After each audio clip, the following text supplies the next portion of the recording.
आज मैं आपको एक ऐसे किसान की कहानी सुनाने जा रहा हूँ जिसकी मेहनत तो सारी दुनिया जानती थी, मगर किस्मत के खेल ने ऐसा मोड़ लिया कि उसका नाम पूरे जिले में गूंजने लगा। नाम था उसका रामलाल। हमारे ही गांव का भोला भाला किसान। हमारा गांव कोई बहुत बड़ा नहीं है, बस इतना कि सुबह सुबह मुर्गे की बांग सुनाई दे और शाम होते ही सारे घरों से चूल्हे का धुआं उठे।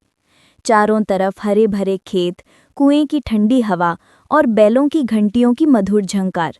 यही हमारी दुनिया है। रामलाल की पहचान गांव के सबसे मेहनती किसान के तौर पर थी। सूरज निकलने से पहले उसकी दिनचर्या शुरू होती। कंधे पर हल, बैलों को चारा और चेहरे पर हमेशा वही पुरानी मुस्कान। लेकिन किस्मत सबको परखती है। उस साल गर्मी कुछ ज्यादा ही लंबी हो गई। बादल तो जैसे गांव का रास्ता भूल ही गए। खेत सूखने लगे, बाजरा गेहूं सब मुरझाने लगा। गांव के लोग परेशान थे। कोई शहर जाने की सोच रहा था तो कोई कर्ज लेने की, मगर रामलाल, वो तो अपनी जगह डटा रहा। रोज सुबह कुएं का पानी निकालता, मिट्टी को सींचता और भगवान से प्रार्थना करता, हे ईश्वर, तू ही हमारी सुन ले। लोग कहते, रामलाल छोड़ भी दे, इतना छोटा कुआं और इतनी प्यासा खेत, इससे कुछ नहीं होगा। रामलाल बस मुस्कुराकर कहता, भाई, मेहनत करने वालों को भगवान कभी खाली हाथ नहीं लौटाता। एक दिन शाम को चबूतरे पर गांव के बुजुर्ग बैठे थे। रामलाल भी वहां पहुंचा। सब लोग अपनी परेशानियां गिना रहे थे। तभी बुजुर्ग नत्थू काका बोले, सुना है तरबूज की बेल को कम पानी चाहिए, मिट्टी में नमी रहे तो थोड़े पानी में भी फल दे देता है। रामलाल की आंखों में चमक आ गई। उसने सोचा, क्यों ना इस बार तरबूज उगाकर देखा जाए। अगले ही शाम उसने नया खेत तैयार किया। कुएं का पानी बचाकर पत्तों और गोबर से खेत की मिट्टी में नमी बनाई और तरबूज के बीज बो दिए। दिन बीतने लगे। गांव वाले सोचते थे कि सूखे में तरबूज का क्या होगा, लेकिन रामलाल का खेत देखकर सबकी आंखें फटी रह गईं। छोटे छोटे हरे पत्तों ने जमीन को ढक लिया। बैलों में नन्हे नन्हे गोल तरबूज झूलने लगे। धीरे धीरे वे मोटे और चमकदार होते गए। गांव की औरतें चबूतरे से झांक झांक कर कहती, अरे वाह, रामलाल के तरबूज तो देखो कितने हरे भरे हैं।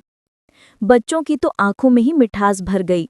फसल पकने के कुछ दिन पहले एक तरबूज बाकी सबसे अलग दिखा। बड़ा तो था ही, लेकिन उसकी सतह पर प्राकृतिक लाल और पीले रंग की धारियां किसी चित्रकार की कूची जैसी लग रही थी। रामलाल खुद हैरान, अरे, ये तो भगवान का दिया कोई तोहफा लगता है। ये खबर हवा की तरह पूरे गांव और आसपास के कस्बों तक पहुंच गई।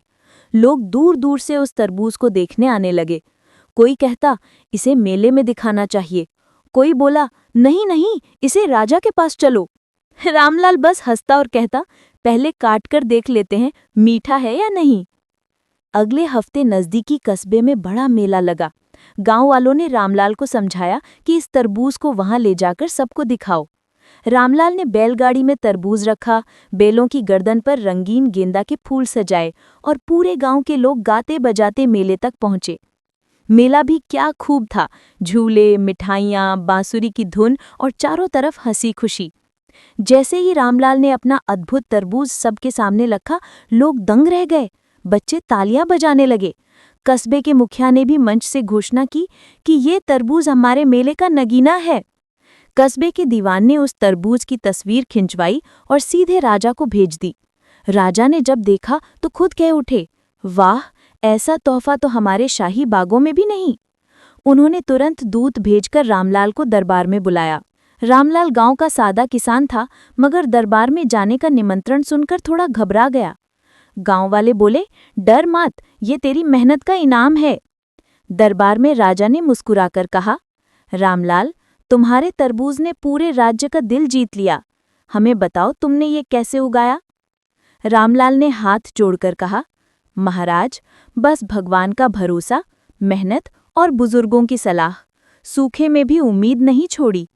राजा इतने प्रभावित हुए कि उन्होंने रामलाल को राज्य का आदर्श किसान घोषित किया और उसे अपने बाग में खेती सिखाने के लिए आमंत्रित किया। जब रामलाल पुरस्कार लेकर वापस आया, पूरा गांव ढोल नगाड़ों के साथ उसका स्वागत करने लगा। बच्चे फूल बरसा रहे थे औरतें मंगल गीत गा रही थीं। रामलाल ने सभी को देखा और कहा, ये तरबूज अकेले मेरी मेहनत का नहीं, पूरे गांव के आशीर्वाद का फल है। मेहनत कभी व्यर्थ नहीं जाती। गांव के लोग उसकी बात सुनकर गर्व से मुस्कुरा उठे। तो भाइयों बहनों, ये है हमारे रामलाल किसान की कहानी, जो सूखे में भी हार नहीं मानता, नए आइडिया अपनाता है और अपनी मेहनत से पूरे राज्य का नाम रोशन करता है। ये कहानी हमें बताती है, मेहनत और धैर्य से हर कठिनाई को हराया जा सकता है। नई सोच और प्रयोग करने का साहस इंसान को आगे ले जाता है। सच्ची शान महल में नहीं, मेहनती दिल में होती है। तो अगली बार जब खेतों में हरी बेलें लहराती देखो, याद रखना, किसान की ताकत सिर्फ हल में नहीं, उसकी उम्मीद और जज्बे में छुपी होती है। अगर आपको ये कहानी पसंद आए तो लाइक, कमेंट और सब्सक्राइब करना न भूलें, ताकि आपको ऐसी ही प्रेरक कहानियाँ रोज़ मिलती रहें।